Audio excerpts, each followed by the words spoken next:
ಸ್ನೇಹಿತರೆ, Ram sir 360 YouTube ಚಾನಲ್ಗೆ ಸ್ವಾಗತ. ಇವತ್ತಿನ ಪ್ರಚಲಿತ ವಿದ್ಯಮಾನಗಳು ನ್ಯೂಸ್ ಪೇಪರ್ ಆಧಾರಿತ ಮತ್ತು ನ್ಯೂಸ್ ಪೇಪರ್ ಮತ್ತು GK ಟುಡೇ ಆಧಾರಿತ ಪ್ರಚಲಿತ ಘಟನೆಗಳಿರ್ತವೆ. ಮಿಸ್ ಮಾಡಬೇಡಿ, ಕೊನೆ ತನಕ ನೋಡಿ. ವೆರಿ ಇಂಪಾರ್ಟೆಂಟ್ ಕ್ವಶನ್ಸ್ ಇರ್ತವೆ. ಏನು ನ್ಯೂಸ್ ಪೇಪರ್ ಆರ್ಟಿಕಲ್ ಇರ್ತಾವೆ ಅದ್ರ ಮೇಲೇ ಕ್ವಶನ್ಸ್ ಇರ್ತವೆ. ಮತ್ತು GK ಟುಡೇ ವೆಬ್ಸೈಟ್ ಇವತ್ತೇನು ಜನವರಿ 6ನ GK ಟುಡೇ ವೆಬ್ಸೈಟಲ್ಲಿ ಏನಿರ್ತವೆ ಅದನ್ನು ಕನ್ನಡ ಟ್ರಾನ್ಸ್ಲೇಟ್ ಇರ್ತವೆ. ನೋಡಿ, ಕೊನೆವರೆಗೂ ನೋಡಿ, ಮಿಸ್ ಮಾಡಬೇಡಿ. ಈಗ ಮೊದಲನೇದಾಗಿ ನೋಡೋದಾದರೆ, ಕರ್ನಾಟಕದಲ್ಲಿ ಸುದೀರ್ಘಾವಧಿ ಮುಖ್ಯಮಂತ್ರಿಯಾಗಿ ಸೇವೆ ಸಲ್ಲಿಸಿದ ಮುಖ್ಯಮಂತ್ರಿ ಯಾರು?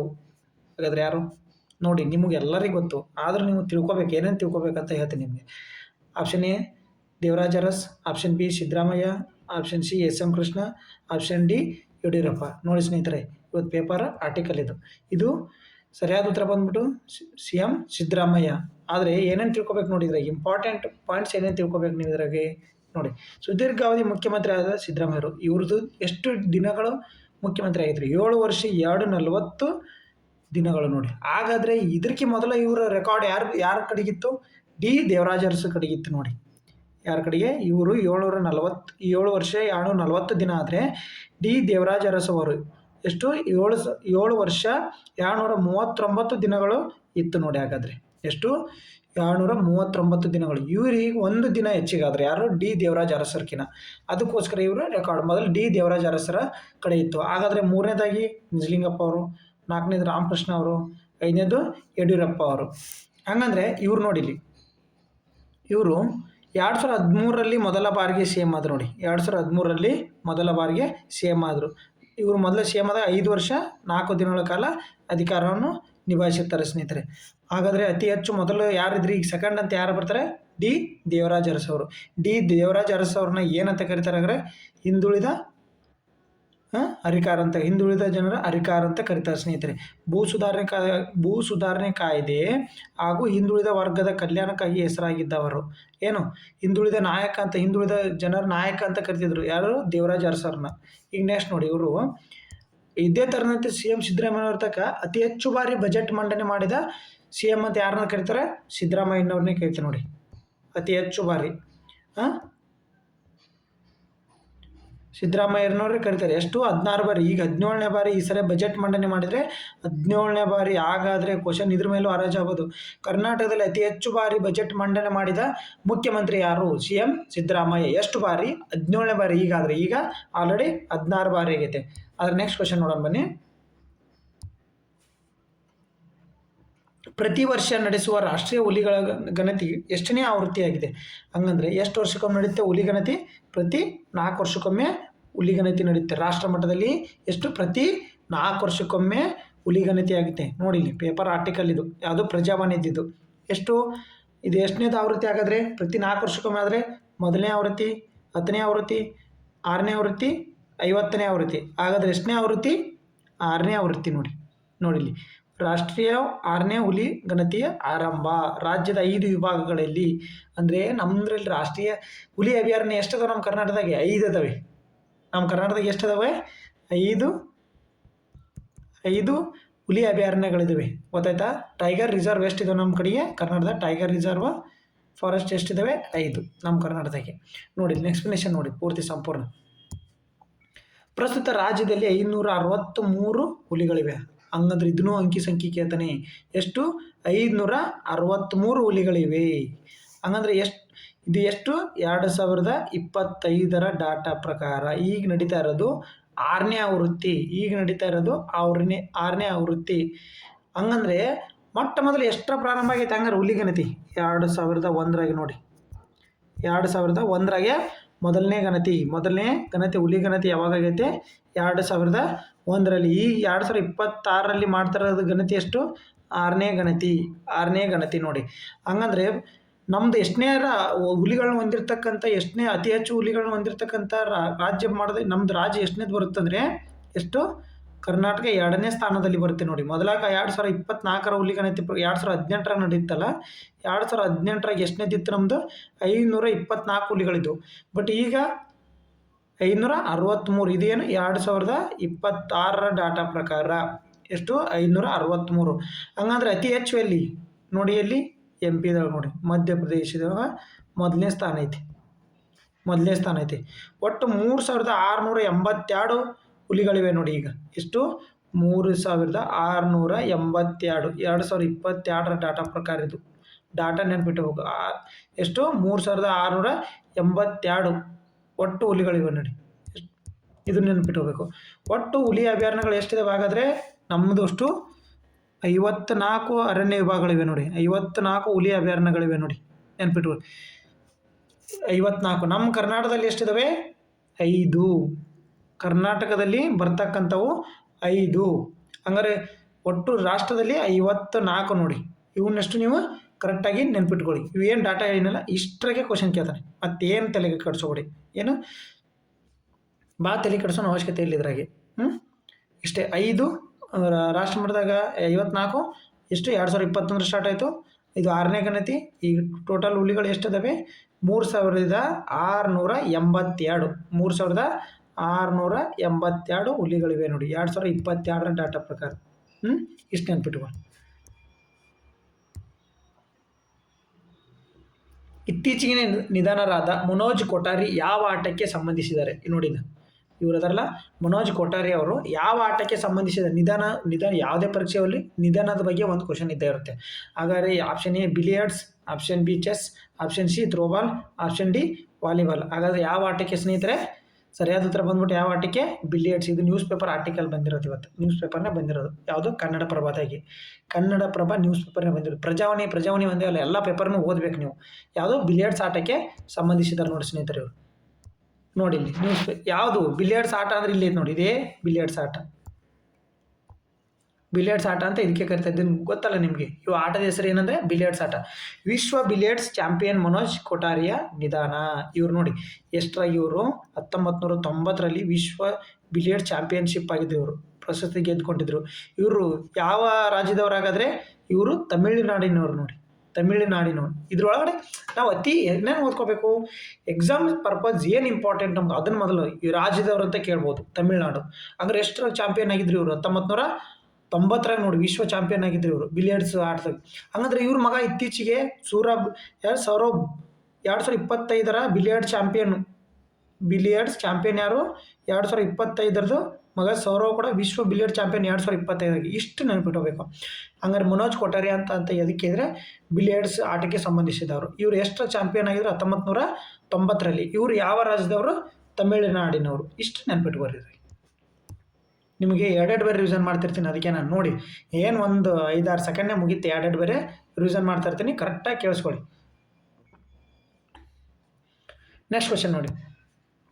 ಅಮೆರಿಕದ ಆಕ್ರಮಣದ ನಡುವೆಯೂ ವೆನೆಜುವೆಲಾದ ಹಂಗಾಮಿ ಅಧ್ಯಕ್ಷರಾಗಿ ಯಾರು ಅಧಿಕಾರ ಸ್ವೀಕರಿಸಿದರು? ಈಗೇನೈತೆ ಸ್ನೇಹಿತರೆ, ವೆನೆಜುವೆಲಾದ ಬಗ್ಗೆ ಒಂದು ಸಪ್ರೇಟ್ ವಿಡಿಯೋ ಮಾಡ್ತೀನಿ. ಎಷ್ಟು? ಒಂದು ವೆನೆಜುವೆಲಾದ ಬಗ್ಗೆ, ಅದ್ರ ಬಾರ್ಡರ್ ಕಂಟ್ರಿ. ಇದು ವೆನೆಜುವೆಲಾ ಯಾವ್ಯಾವ ಕಂಟ್ರಿ ಬಾರ್ಡರ್ ಹೊಂದೈತೆ, ಅಲ್ಲಿ ಏನು ಆರ್ಥಿಕತೆ ಎದ್ರ ಮೇಲೆ ನಡೀತೆ, ಇದ್ರದ್ದು ಸ್ವತಂತ್ರ ಹೆಂಗೆ ಬಂತು, ಇದು ವಸಾಹತುಶಾಹಿ ಹೆಂಗೆ, ಇದ್ರದ್ದು ಎಲ್ಲನೂ ಒಂದು ಸಪ್ರೇಟ್ ಒಂದು ವಿಡಿಯೋ ಮಾಡ್ತೀನಿ.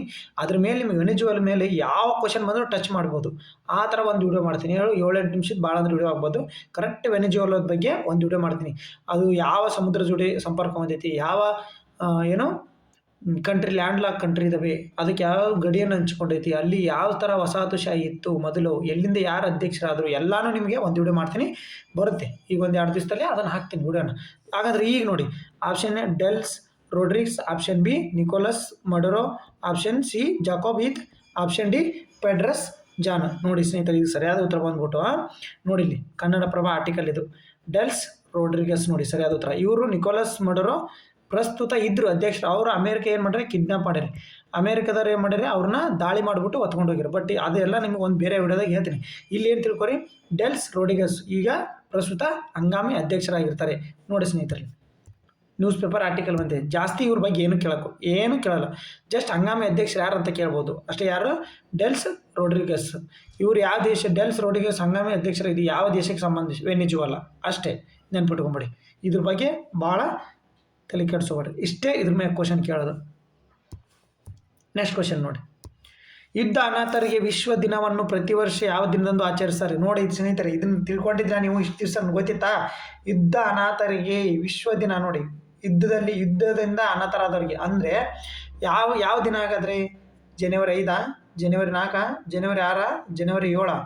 ಯಾವ ದಿನ ಹಾಗಾದರೆ? ಜನವರಿ 6 ನೋಡಿ, ಇಂದು ಜನವರಿ 6 ಯುದ್ಧ ಅನಾಥರಿಗೆ ವಿಶ್ವ ದಿನವನ್ನು ಆಗಿ ಆಚರಿಸ್ತಾರೆ. ಹಂಗಂದ್ರೆ ಇದ್ರ ಮೇನ್ ಥೀಮ್ ಏನು ಗೊತ್ತಾ ಸ್ನೇಹಿತರೆ?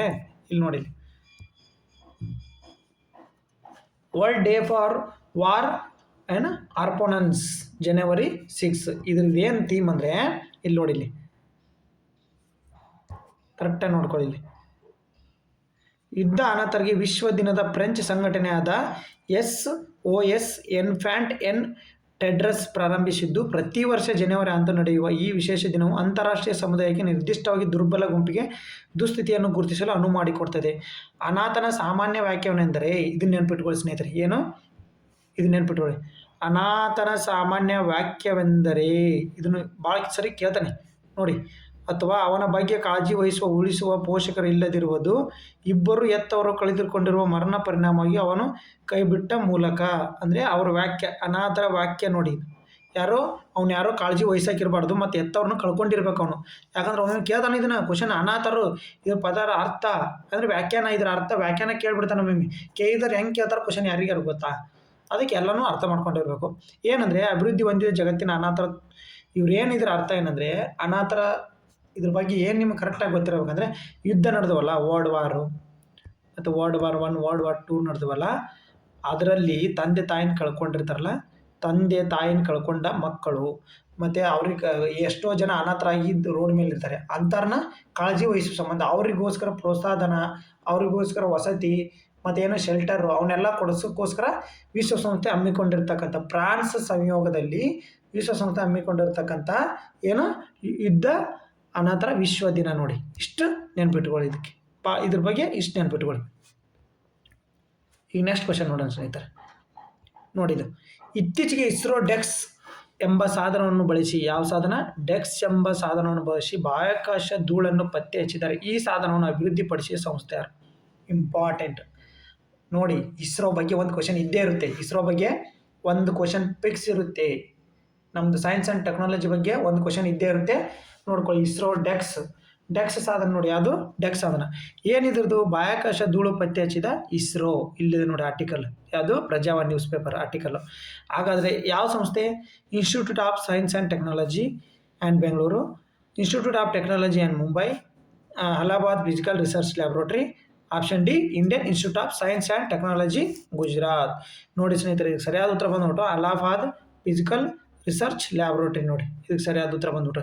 ಏನಿದು ಧೂಳು ಅಂದ್ರೆ ಏನು? ಬಾಹ್ಯಾಕಾಶ ಧೂಳು ಅಂದ್ರೆ ಏನು? ಧೂಳು ಐತೆ ಅಲ್ಲಿ ಅಲ್ಲ, ಇದು ಏನು ಬಾಹ್ಯಾಕಾಶ ಧೂಳು ಪತ್ತೆ ಹಚ್ಚಿದ್ರು ಅಂದರೆ ಅಲ್ಲಿ ಏನು ಗೊತ್ತಾ, ಈಗ ಧೂಮಕೇತುಗಳಿರ್ತವೆ. ಈ ಧೂಮಕೇತುಗಳು ಏನು, ಈಗ ಗ್ರಹಗಳಿರ್ತಾವಲ್ಲ, ಗ್ರಹಗಳಲ್ಲಿ ಧೂಮಕೇತುಗಳು ನಮ್ಮ ಇದಕ್ಕೆ ಬರ್ತಾವಲ್ಲ ನೋಡಿ, ಧೂಮಕೇತುಗಳು ಬರ್ತಾವೆ ನಮ್ಮ ಭೂಮಿಗೆ ಅಪ್ಪಳಿಸ್ಕೊಳ್ತೈತೆ ಅಂತ ಅಂತೀವಲ್ಲ, ಅದನ್ನು ಕಂಡುಹಿಡಿಯೋಕ್ಕೋಸ್ಕರ ಈಗ ಗ್ರಹಗಳ ಸುತ್ತಲೂ ಸುತ್ತಾ ಇರ್ತಾವೆ.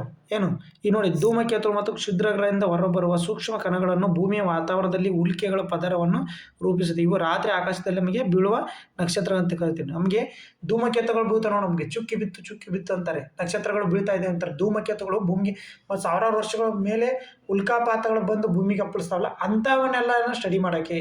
ಮತ್ತು ನಾವು ಉಪಗ್ರಹಗಳನ್ನು ಉಡಾವಣೆ ಮಾಡ್ತೀವಲ್ಲ, ಉಪಗ್ರಹ ಉಡಾವಣೆ ಮಾಡಿದಾಗ ಉಪಗ್ರಹಕ್ಕೆ ಯಾವುದೇ ಧೂಮಕೇತುಗಳು ಅಥವಾ ಬಾಹ್ಯಾಕಾಶದ ತ್ಯಾಜ್ಯ ಬಂದು ನಮ್ಮ ಉಪಗ್ರಹಗಳಿಗೆ ಬಡಿದು ನಮ್ಗೆ ಡ್ಯಾಮೇಜ್ ಆಗಬಾರ್ದು ಅನ್ನೋ ಕಾರಣಕ್ಕೆ ಆ ಡಸ್ಟ್ನ ಅನ್ವೇಷಣೆ ಮಾಡಲಿಕ್ಕೆ ಗುರುತಿಸಲಿಕ್ಕೆ ಮಾಡಿರ್ತಕ್ಕಂಥ ಸಾಧನ ಯಾವುದು? ಡೆಕ್ಸ್ ಸಾಧನ. ಏನಿದು ಡೆಕ್ಸ್ ಸಾಧನ? ಅಲಹಾಬಾದ್ ಫಿಸಿಕಲ್ ರಿಸರ್ಚ್ ಲ್ಯಾಬೊರೇಟರಿ ಅಭಿವೃದ್ಧಿಪಡಿಸಿರುವ ಧೂಳು ಪತ್ತೆಕಾರ ಸಾಧನವಾಗಿದೆ. ಇದು ಕೇವಲ 3 kg ತೂಕ ಹೊಂದಿದೆ. ಕಳೆದ ವರ್ಷ PSLV ರಾಕೆಟ್, ಇದು ಕಡಿಮೆ ಗಾತ್ರದ ಏನು ಉಪಗ್ರಹವನ್ನು ಹೊತ್ತೊಯ್ಯತಕ್ಕಂಥ ರಾಕೆಟ್ ಆಗಿರುತ್ತೆ. SLV ರಾಕೆಟ್ ಅವನು ಹೇಳಿ, ಬಾಹುಬಲಿ ಅಂತ ಯಾಕೆ ಹೇಳ್ತಾರೆ ಅದನ್ನು ಹೇಳಿ. ಮೂಲಕ ಉಡಾವಣೆ ಮಾಡಲಾಯಿತು. ಪೋಯಮ್ ಉಪಗ್ರಹ ಕಕ್ಷೆಯ ವೇದಿಕೆಯಲ್ಲಿದ್ದು ಅಳವಡಿಸಲಾಗಿದೆ. ಇದು 4.5 ವ್ಯಾಟ್ ವಿದ್ಯುತ್ ಬಳಸಿಕೊಂಡು ಅತ್ಯಂತ ವೇಗವಾಗಿ ಚಲಿಸುವ ಬಾಹ್ಯಾಕಾಶ ಧೂಳಿನ ಪ್ರಭಾವವನ್ನು ದಾಖಲಿಸುವ, ಅಂದರೆ ಅವು ಏನು ಮಾಡ್ತಿರ್ತವೆ, ಅತಿ ಹೆಚ್ಚು ಸ್ಪೀಡ್ ಇರ್ತಾವೆ ಬಾಹ್ಯಾಕಾಶ ಧೂಳಿನಾಗೆ, ಅವನ್ನ ನಾವು ದಾಖಲಿಸ್ಕೊಂಡು ಇದೇನು ಡಾಟಾನ ಕಳಿಸುತ್ತೆ. ಇದ್ರ ಬಗ್ಗೆ ಇಷ್ಟು ನೆನ್ಪಿಟ್ಕೊಳ್ಳಿ. ಗೊತ್ತಾಯ್ತಾ? ಡೆಕ್ಸ್ ಸಾಧನ ಅಂದರೆ ಏನು, ಅದು ಏನು ಕಾರ್ಯ ಮಾಡುತ್ತೆ, ಎದಕ್ಕೋಸ್ಕರ ಉದ್ದೇಶ, ಇಷ್ಟು ನೆನ್ಪಿಟ್ಕೊಳ್ಳಿ. ನೆಕ್ಸ್ಟ್ ನೋಡ್ರಿ, ವಿಷ್ಣುಗಢ ಪಿಪಲ್ಕೋಟಿ ಜಲ ವಿದ್ಯುತ್ ಯೋಜನೆ ಯಾವ ನದಿಯ ಮೇಲಿದೆ? ನೋಡಿ, ವಿಷ್ಣುಗಢ ಪಿಪಲ್ಕೋಟಿ ಜಲವಿದ್ಯುತ್ ಯೋಜನೆ ನೋಡಿ ಅದಕ್ಕೆ ರೀಸೆಂಟಲ್ಲಿ ನ್ಯೂಸ್ ಐತೆ ನಿಮ್ಗೆ ಗೊತ್ತೈತೆ ಆಯಿತು ಎಲ್ಲಿತ್ತು ಅಂತೇಳಿ ಈಗ ಹೊಸ್ದಾಗಿ ನೋಡಕತ್ತಂಗೆ ಅನ್ಸುತ್ತಾ ಇನ್ನೇನು ತಿಳ್ಕೊಳ್ರಾಗ್ರಿ. ವಿಷ್ಣುಗಢ ಪಿಲ್ಕೋಟಿ ಜಲವಿದ್ಯುತ್ ಯೋಜನೆ ಯಾವ ನದಿಯ ಮೇಲಿದೆ ಹಾಗಾದರೆ? Option A Mandakini, option B Alaknanda, option C Kosi, option D ಟನ್ಗಳು ಮೀನ್ಸ್ ಟನಲ್ಗಳು. ಈಗ ನೋಡಿ ಇದಕ್ಕೆ ಸರಿಯಾದ ಉತ್ತರ ಬಂದ್ಬಿಟ್ಟು ಸ್ನೇಹಿತರೆ ಅಲಕಾನಂದ. ನೋಡಿ ಇದು ಎದಕ್ಕೆ ರೀಸೆಂಟ್ ನ್ಯೂಸಲ್ಲಿ ಐತೆ? ರೀಸೆಂಟ್ ನ್ಯೂಸ್ ಏನು ನೋಡಿ ಯಾವ ಪೇಪರಲ್ಲಿ ಬಂದೈತೆ ನೋಡಿ. ಇದು GK ಟುಡೇ ಆಧಾರಿತ. ಇದು GK ಟುಡೇ ಕರೆಂಟ್ ಅಫೇರ್ಸ್ ನೋಡಿ. ಇತ್ತೀಚೆಗೆ ವಿಷ್ಣುಗಢ ಪಿಪಲ್ಕೋಟಿ ಜಲವಿದ್ಯುತ್ ಯೋಜನೆಯು ಪಿಪಲ್ಕೋಟಿ ಸುರಂಗದೊಳಗೆ ಅಂದರೆ ಒಂದು ಪಿಪಲ್ಕೋಟಿ ಸುರಂಗದೊಳಗೆ ಕಾರ್ಮಿಕರು ಕರೆದೊಯ್ಯುತ್ತಿದ್ದ ಲೋಕೋ ರೈಲು ಸರಕು ರೈಲಿಗೆ ಅಂದರೆ ಲೋಕೋ ರೈಲು ಅಂದರೆ ಜನರನ್ನು ಸಾಗಣೆ ಮಾಡ್ತಕ್ಕಂಥ ರೈಲು ಗೂಡ್ಸ್ ರೈಲಿಗೆ ಡಿಕ್ಕಿ ಹೊಡೆದು ಸುಮಾರು 60 ಜನರು ಗಾಯಗೊಂಡರಲ್ಲಿ. ಅದಕ್ಕೋಸ್ಕರ ಯಾವುದದು? ವಿಷ್ಣುಗಢ ಪಿಪಲ್ಕೋಟಿ ಜಲವಿದ್ಯುತ್ ಯೋಜನೆ ಪಿಪಲ್ಕೋಟಿ ಸುರಂಗ. ಗೊತ್ತಾಯ್ತಾ? ಪಿಪಲ್ಕೋಟಿ ಸುರಂಗ. ವಿಷ್ಣುಗಢ ಪಿಪಲ್ಕೋಟಿ ಜಲವಿದ್ಯುತ್ ಯೋಜನೆ ಉತ್ತರಾಖಂಡದ ಚಮೋಲಿ ಜಿಲ್ಲೆ ಗಂಗಾ ನದಿಯ ಪ್ರಮುಖ ಉಪನದಿಯಾದ ಅಲಕಾನಂದ ನದಿ. ನೋಡಿ ಅಲಕಾನಂದ ಯಾವ ನದಿಯ ಉಪನದಿ ಹಂಗಂದ್ರೆ? ಮಂದಾಕಿನಿ, ಅಲಕಾನಂದ, ರುದ್ರಪ್ರಯಾಗ ಇವು ಎಲ್ಲೆಲ್ಲಿ ಬರ್ತವೆ? ಗಂಗಾ ನದಿಯ ಉಪನದಿಗಳಿವು. ಯಮುನಾ ನದಿ ಉಪನದಿ, ಚಂಬಲ್ ನದಿ ಇವೆಲ್ಲ ಗಂಗಾ ನದಿ ಉಪನದಿಗಳು ನೋಡ್ಕೊಳ್ಳಿ. ನದಿಯ ಮೇಲೆ ನದಿಯಿಂದ ಹರಿಯುವ ಜಲವಿದ್ಯುತ್ ಯೋಜನೆ ಆಗಿದೆ. ನದಿಯಿಂದ ಇದು ಜಲವಿದ್ಯುತ್ ಯೋಜನೆ ಆಗಿದೆ. ಯಾವ ನದಿ ಅಂತ ಕೇಳ್ತಾರೆ. ಯಾವುದು? ಪಿಪಲ್ಕೋಟಿ. ವಿಷ್ಣುಗಢ ಪಿಪಲ್ಕೋಟಿ ಜಲವಿದ್ಯುತ್ ಯೋಜನೆ ಯಾವ ನದಿಗೆ? ಅಲಕಾನಂದ. ನದಿಯ ಯಾವ ನದಿಯ ಉಪನದಿ? ಗಂಗಾ ನದಿಯ ಉಪನದಿ. ಎಲ್ಲಿ ಬರ್ತೈತೆ? ಉತ್ತರಾಖಂಡದ ಚಮೋಲಿ ಜಿಲ್ಲೆಯಲ್ಲಿ. ನೆನಪಿಟ್ಕೊಳ್ಳಿ ಇದನ್ನ. ಈ ಯೋಜನೆ ವಾರ್ಷಿಕವಾಗಿ ಸುಮಾರು 1665 ಗಿಗಾವ್ಯಾಟ್ ಗಂಟೆಗಳ ವಿದ್ಯುತ್ ಉತ್ಪಾದಿಸುತ್ತದೆ. ಇದನ್ನು ವಿಶ್ವ ಬ್ಯಾಂಕ್ ನಿಧಿ ಹೊಂದಿಗೆ. ಹಂಗಾರೆ ಇದನ್ನು ಕೇಳ್ತಾರೆ. ಭಾರತ ಸರ್ಕಾರ ವಿಷ್ಣುಗಢ ಪಿಪಲ್ಕೋಟಿ ಜಲವಿದ್ಯುತ್ ಯೋಜನೆ ಯಾರ ಸಹಯೋಗದೊಂದಿಗೆ ನಿರ್ಮಾಣ ಮಾಡುತ್ತಿದೆ? ವಿಶ್ವ ಬ್ಯಾಂಕ್ ನಿಧಿ ಸಹಯೋಗದೊಂದಿಗೆ. ಇದು ಯಾವ? ಉತ್ತರ ಪ್ರದೇಶ ಸರ್ಕಾರ ಜಂಟಿ ಉದ್ಯಮವಾಗಿದ್ದು ಇಂಡಿಯಾ ಲಿಮಿಟೆಡ್ ಅಭಿವೃದ್ಧಿಪಡಿಸಿದೆ. ಇದನ್ನು ಉತ್ತರಾಖಂಡ ಮತ್ತು ಉತ್ತರ ಪ್ರದೇಶದ ಜಂಟಿ ಇದು ಆಗೈತೆ. ಏನಿದು? ಜಲವಿದ್ಯುತ್ ಯೋಜನೆ ಆಗಿದೆ ನೋಡಿ ಸ್ನೇಹಿತರೆ. ಇಷ್ಟು ನೆನಪಿಟ್ಕೊಳ್ಳಿದ್ರಾಗ ಇಂಪಾರ್ಟೆಂಟ್ ಇದೆ. ನೆಕ್ಸ್ಟ್ ನೋಡ್ರಿ ಇಲ್ಲಿ GK ಟುಡೇ ಕ್ವಶನ್. ಇತ್ತೀಚೆಗೆ ಸುದ್ದಿಯಲ್ಲಿ ಕಾಣಿಸಿಕೊಂಡ ಗ್ಯಾಲಕ್ಸಿ ಕೊಪ್ಪೆ ಭಾರತದ ಯಾವ ಪ್ರದೇಶದಲ್ಲಿ ಸ್ಥಳೀಯವಾಗಿದೆ? ನೋಡಿ ಇದು ಯಾಕೆ ರೀಸೆಂಟಲ್ಲಿ ನ್ಯೂಸಲ್ಲಿ ಇರ್ತವೆ ಅಂತ ತಿಳ್ಕೊಳ್ಳಿ ಮೊದಲು. ರೀಸೆಂಟ್ ನ್ಯೂಸ್ ಯಾಕೆ? ಆಪ್ಷನ್ ಎ ಛೋಟಾ ನಾಗ್ಪುರ್ ಪ್ರಸ್ಥಭೂಮಿ, ಆಪ್ಷನ್ ಬಿ ಪಶ್ಚಿಮ ಘಟ್ಟಗಳು, ಆಪ್ಷನ್ ಸಿ ಪೂರ್ವ ಘಟ್ಟಗಳು, ಆಪ್ಷನ್ ಡಿ ಲಡಾಖ್. ಯಾವುದಿರ್ಬೋದು ನೋಡಿ, ಗೆಸ್ ಮಾಡಿ. ನೋಡಿ ಆಪ್ಷನ್ ಬಿ ಪಶ್ಚಿಮ ಘಟ್ಟಗಳು. ನೋಡಿ ಆಪ್ಷನ್ ಬಿ ಪಶ್ಚಿಮ ಘಟ್ಟದಲ್ಲಿ ಗ್ಯಾಲಕ್ಸಿ ಕೊಪ್ಪೆಗಳು 2-3 ಬೇರೆ ಕ್ವಶನ್ ಆಗೈತೆ. ನೋಡಿದೆ 2-3 ಬೇರೆ ಕ್ವಶನ್ ಆಗೈತೆ ಇದು. ನೋಡಿ ಎಕ್ಸ್ಪ್ಲನೇಷನ್ ನೋಡಿ ಇಲ್ಲಿ. ಕೇರಳದ ಪಶ್ಚಿಮ ಘಟ್ಟದಲ್ಲಿ 7 ಅಪರೂಪದ ಗ್ಯಾಲಕ್ಸಿ ಕೊಪ್ಪಗಳು ಕಣ್ಮರೆಯಾಗಿದ್ದಾವೆ. 7 ಅಪರೂಪ ಅಂತ ನೋಡಿ, 7 ಜಾತಿಯ ಅಪರೂಪ. ಅದು ಯಾವ ಪ್ರಭೇದ? ಮೆಲನೋಬ್ಯಾಟ್ರಕಸ್ ಇಂಡಿಕಸ್ ಪ್ರಭೇದದ್ದು ನೋಡಿ. 7 ಅಪರೂಪದ ಜಾತಿಗಳು ಮೆಲನೋಬ್ಯಾಟ್ರಕಸ್ ಇಂಡಿಕಸ್ ಕಣ್ಮರೆಯಾಗಿದ್ದು ಮತ್ತು ವನ್ಯಜೀವಿ ಇವು ಎದರಿಂದ ಕಣ್ಮರೆಯಾಗ್ಯಾವ ಅಂದರೆ ಏನು ರೀಸನ್ ಕೊಡಕತ್ತಾರಂದರೆ ತಜ್ಞರು ಛಾಯಾಗ್ರಹ ತೊಂದರೆಯಿಂದ ಮತ್ತು ಅವು ಸತ್ತಿವೆ ಅಂತಂದ್ರೆ ಫೋಟೋ ತೆಗಿತಾರೆ. ಛಾಯಾಗ್ರಹ ಮಾಡ್ಕೊಂತ ಫೋಟೋ ತೆಗೆದು ಫ್ಲ್ಯಾಶಿಗೆ ಸುತ್ತಿರ್ತವೆ ಮತ್ತು ಛಾಯಾಗ್ರಹ ಮರದ ದಿಂಬಿಗಳನ್ನು ಉರುಳಿಸುತ್ತಾರೆ. ಅಂದರೆ ಅಡ್ಡಾಡುವಾಗ ಸಸ್ಯಗಳನ್ನು ತುಳಿದಿರ್ತಾರೆ ಇವರು, ಸಸ್ಯವರ್ಗವನ್ನು.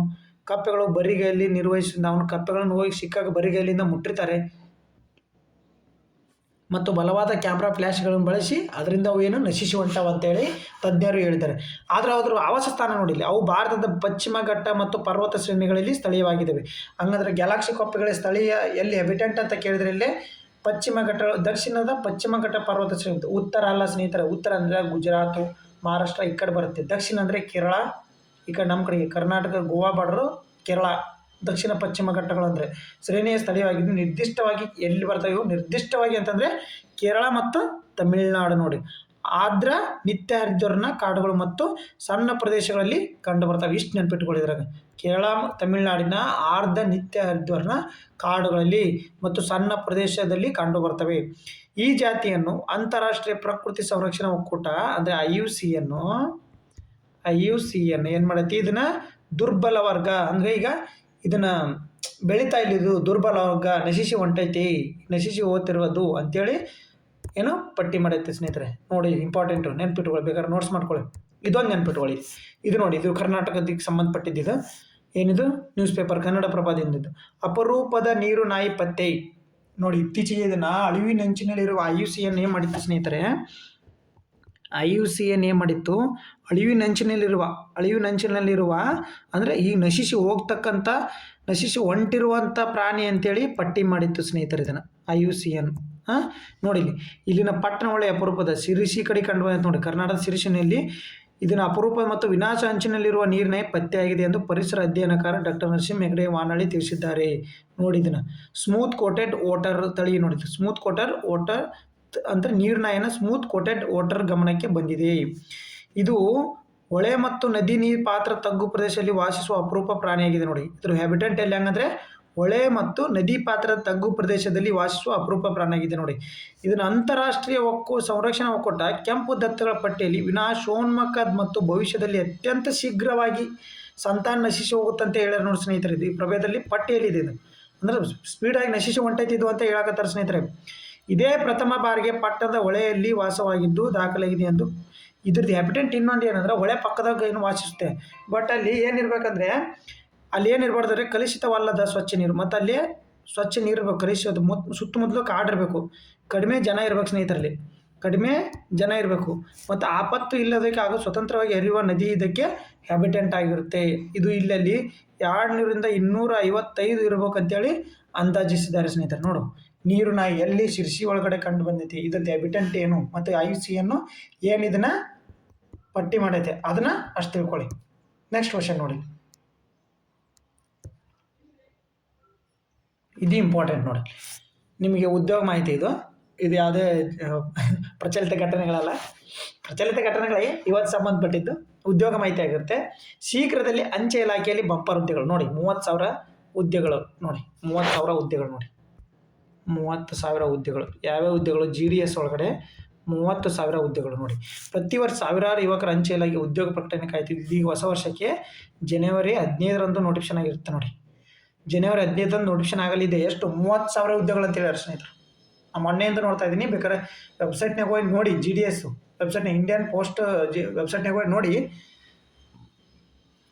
30,000 ಜನವರಿ 15ರಿಂದ ಅಧಿಕೃತವಾಗಿ ಏನಿದು ನೋಟಿಫಿಕೇಶನ್ ಆಗುತ್ತೆ.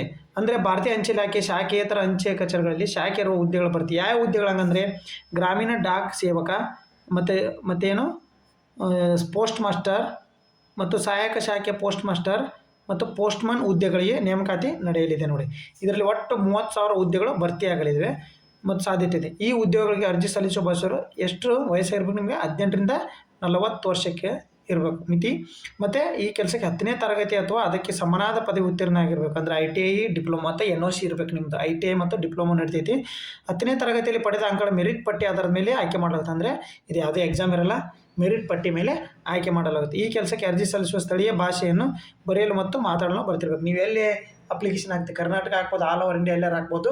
ನೀವು ಅಲ್ಲಿ ಏನು ಮಾಡ್ಬೋದು, ನೀವು ಇದು ಮಾಡಬೇಕು, ಸ್ಥಳೀಯ ಭಾಷೆ ನಿಮಗೆ ಬರ್ತಿರ್ಬೇಕು ಸ್ನೇಹಿತರೆ. ನೋಡಿ ಯಾರು ಸ್ಕೋರ್ ಒಳ್ಳೆ ಇದ್ದಾವೆ, 10th 95, 93, 94 ಈ ಥರ ಇದ್ದಾವೆ, ಅವ್ರಿಗೆ ನೋಡು ಒಳ್ಳೆಯ ಅವಕಾಶ ನೋಡಿ. ಒಳ್ಳೆಯ ಅವಕಾಶ ನಿಮಗೆ. ಯಾವುದು ಪೋಸ್ಟ್ ಮಾಸ್ಟರ್ ಹಾಕ್ಬೋದು, ಸಹಾಯಕ ಶಾಖೆ ಪೋಸ್ಟ್ ಮಾಸ್ಟರ್. ಒಂದು ಒಳ್ಳೆ ಯಾವುದಾದ್ರು ಒಂದು ಜಾಬ್ ತೊಗೊಳ್ಳಿ ಮೊದಲು. ಪೇಮೆಂಟು ನನಗೆ ಅದೇ ಬೇಕು ಇದೇ ಬೇಕು. ನೀವು ಹೆಂಗಿದ್ದೀರಿ ಅಂದರೆ ಸ್ನೇಹಿತರೆ, ನಾನು ಪೊಲೀಸೇ ಆಗಬೇಕು ಅಂತ ನಿಂತುಬಿಟ್ಟಿದ್ರೆ, ಪೊಲೀಸು ಇಲ್ಲೇ ಸ್ಟೇಟ್ ಗೌರ್ಮೆಂಟಿಗೆ ನಿಂತುಬಿಟ್ರೆ, ಸೆಂಟ್ರಲ್ ಗೌರ್ಮೆಂಟಲ್ಲಿ ಸಾವಿರಾರು ಪೋಸ್ಟ್ಗಳು ಕಾನ್ಫರ್ಮ್ ಆಯ್ತದೆ ಸ್ನೇಹಿತರೆ, ಸಾವಿರಾರು ಪೋಸ್ಟ್ಗಳು. ನೀವು ಸೆಂಟ್ರಲ್ ಗೌರ್ಮೆಂಟಿಗೆ ಟ್ರೈನೇ ಮಾಡ್ತಿಲ್ಲ ಕರೆ ಹೇಳ್ಬೇಕಂದ್ರೆ, ನಿಜ ಹೇಳ್ಬೇಕಂದ್ರೆ. ನೀವು ಮೆಂಟಲ್ ಎಬಿಲಿಟಿ ಸ್ಟ್ರಾಂಗ್ ಇದ್ದರೆ ಸೆಂಟ್ರಲ್ ಗೌರ್ಮೆಂಟಲ್ಲಿ ಪಕ್ಕಾ ನೋಡ್ರಿ. Mental ability, science, current affairs ಇಷ್ಟು ನೀವು ಸ್ಟ್ರಾಂಗ್ ಇದ್ದರೆ ಸೆಂಟ್ರಲ್ ಗೌರ್ಮೆಂಟಲ್ಲಿ ಜಾಬೇ. ಯಾರು ಟ್ರೈ ಮಾಡ್ತಿಲ್ಲ ಗೊತ್ತಿರಿ, ಎಲ್ಲರೂ ನೋಟಿಫಿಕೇಶನ್ ಇಲ್ಲ ಗೊತ್ತು, ಬಟ್ ಸೆಂಟ್ರಲ್ ಗೌರ್ಮೆಂಟಲ್ಲಿ ಆಯ್ತಾ ಇರ್ತಾವಲ್ಲ, ಟ್ರೈ ಮಾಡಿ. CGL ಮಾಡಿ, CHSL ಮಾಡಿ, ನೋಡಿ ಬೇಗ ಓದ್ಕೊಳ್ಳಿ, ಜಾಬ್ ಆಗಿ. ನೆಕ್ಸ್ಟ್ ನೋಡಿ ಸ್ನೇಹಿತರೆ, ಇದಕ್ಕೆ ಇತ್ತೀಚಿನ ಚಳಿಗಾಲದಲ್ಲಿ ಬಿರುಗಾಳಿ ಎಂಜ್ರಾ ಯಾವ ದೇಶವನ್ನು ಅಪ್ಪಳಿಸಿದೆ? ಎಂಜ್ರಾ ಬಾಂಬ್ ಅಂತೇಳಿ ನೋಡಿ, ಎಂಜ್ರಾ ಬಾಂಬ್ ಅಂತೇಳಿ ನ್ಯೂಸ್ ಆಗಿತ್ತು. ಎಂಜ್ರಾ ಬಾಂಬ್ ಹಂಗಂದ್ರೆ option A France, option B United States, option C Russia, option D United Kingdom. ಹಿಂದಿಲಿ ವಿಡಿಯೋದಾಗ ನಾನು ಹೇಳಿರ್ತಕ್ಕಂಥ ಒಂದು ಕ್ವಶನ್ ಆಗಿರ್ತೀನಿ ಸ್ನೇಹಿತರೆ. ಹಂಗಾರೆ ಇದಕ್ಕೆ ಸರಿಯಾದ ಉತ್ತರವನ್ನು ಕಮೆಂಟ್ ಮಾಡಿ. ಸರಿಯಾದ ಉತ್ತರ ಇದಕ್ಕೆ ಕಮೆಂಟ್ ಮೂಲಕ ಇದಕ್ಕೆ ಸರಿಯಾದ ಉತ್ತರ ತಿಳಿಸಿ ಸ್ನೇಹಿತರೆ. ನಮಸ್ಕಾರ.